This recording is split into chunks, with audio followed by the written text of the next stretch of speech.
Hello, my name is Dr. Michael Dim, and I'm a holistic veterinarian here in West Palm Beach, Florida.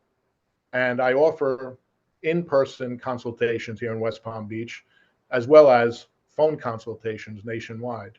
And each week, I'll be discussing a various topic of holistic veterinary medicine.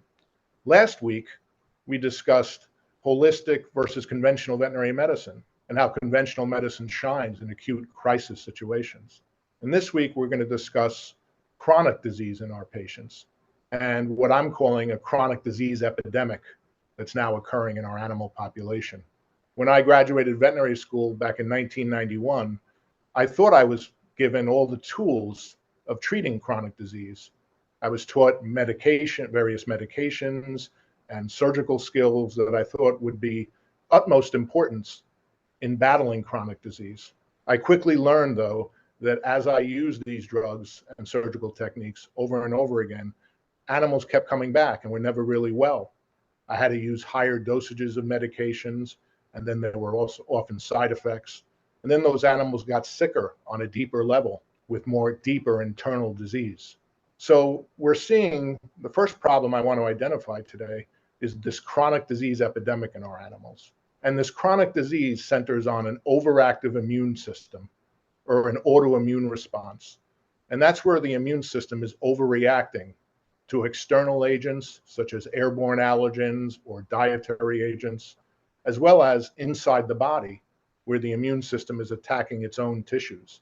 Whether we're talking about skin and ear allergies, where that immune system is overreactive to airborne allergens or dietary allergens, or whether we're talking about chronic bowel disease, such as inflammatory bowel disease, where animals have chronic diarrhea or chronic vomiting or appetite issues, or whether we're talking about urinary tract disorders or respiratory disorders or neurologic issues in our patients.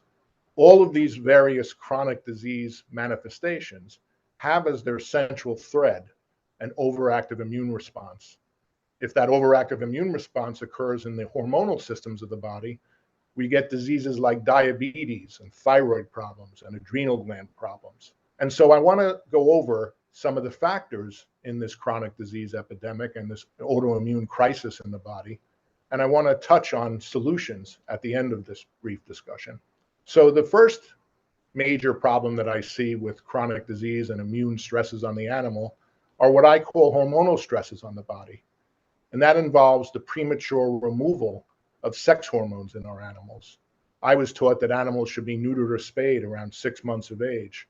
But recent research has shown that maintenance of sex hormones has tremendous protective effects on the body, such as less bone and joint problems and less hormonal diseases, and even certain cancers like bone cancer and cancer of the blood vessels are significantly decreased in the intact male or female animal.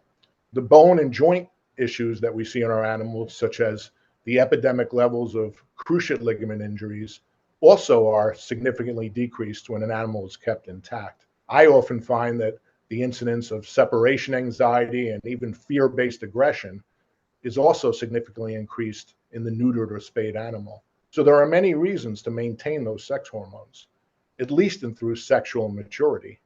The wave of the future in veterinary medicine involves maintaining sex hormones through testes and ovary sparing procedures and maintaining the sex hormones. Vasectomies and removing just the ovaries are the wave of the future for young veterinarians to learn in their medical school training.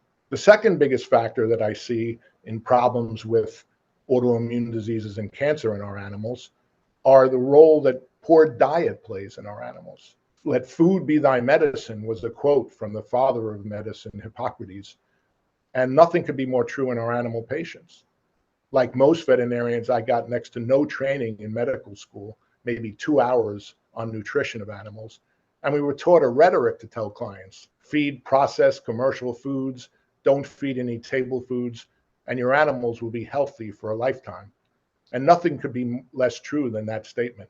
Animals thrive much better on a species-appropriate raw meat-based diet, where proteins are rotated regularly to avoid dietary sensitivity and reactions. Animals that are fed the commercial prescription diets that often my colleagues sell out of their veterinary offices, while they may band-aid a problem temporarily, the quality of ingredients often leads to further organ dysfunction and even certain cancers because of the quality of those ingredients. The next biggest factor in the epidemic of autoimmune diseases and cancers in our animals are the role over-vaccination plays in our animals. Vaccination is taken way out of bounds in my profession, and animals are often vaccinated multiple times as puppies and kittens, and then every 1 to 3 years after that by most veterinarians in this country. Over-vaccination leads to immune dysfunction and a distortion of the immune response, and can lead to autoimmune disease in any of the organ systems that I outlined earlier. There are other options to vaccination, such as what are called vaccination titers, which are antibody levels to vaccinations, where you can see that an animal might be protected rather than needing more vaccinations. And for rabies vaccine, which is a state law, in certain states, if an animal has chronic health disease problems, then medical exemption letters can be often drafted for those animals. So there are other options to the vaccination, over-vaccination process. In future talks, I will be going over more detail about vaccination and which vaccines are appropriate or not appropriate for animals, and a more detailed discussion on how you can keep your animals healthy with minimal vaccinations. The next topic that really goes into the autoimmune disease and cancer crisis in our animals are the overuse of pesticides and dewormers in our animals. Animals are often given multiple drugs and medications to prevent parasites and worms. And the truth is that most of these wormers and medications aren't necessary in our animals. Animals that are raised holistically with minimal vaccinations often are more innately resistant to heartworms and flea and tick infestations. And when they're treated with energy medicines like homeopathy or Chinese medicine, their vibration is higher and they're much less susceptible to attracting these parasites.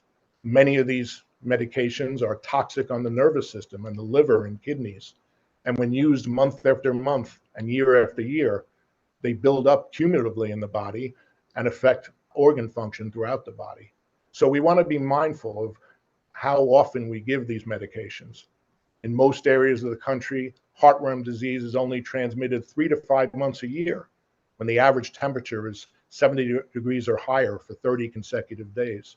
That's just not happening in most northern areas of the country. So in reviewing the topics for today, I've identified a problem that we're seeing of record numbers of autoimmune diseases and cancer in younger and younger patients. And the solution to these problems in bullet point fashion are: we want to feed our animals a species appropriate diet. We want to be mindful of hormonal stresses on our body, and when possible, maintain the sex hormones to as late an age as possible, and minimize the exposure to toxic stresses on our animals, such as excessive use of worming medications and heartworm medications that build up cumulatively in the body year after year. And when keeping these points in mind for your animal companions, animals will certainly live healthier and longer lives. Thank you very much. And to reach me, you can contact me at my website, which is drdim.com. That's doctor spelled out and dym.com. Or you can email me at drdim@gmail.com. I offer in-person consultations here in the West Palm Beach area, and I also offer nationwide phone consultations.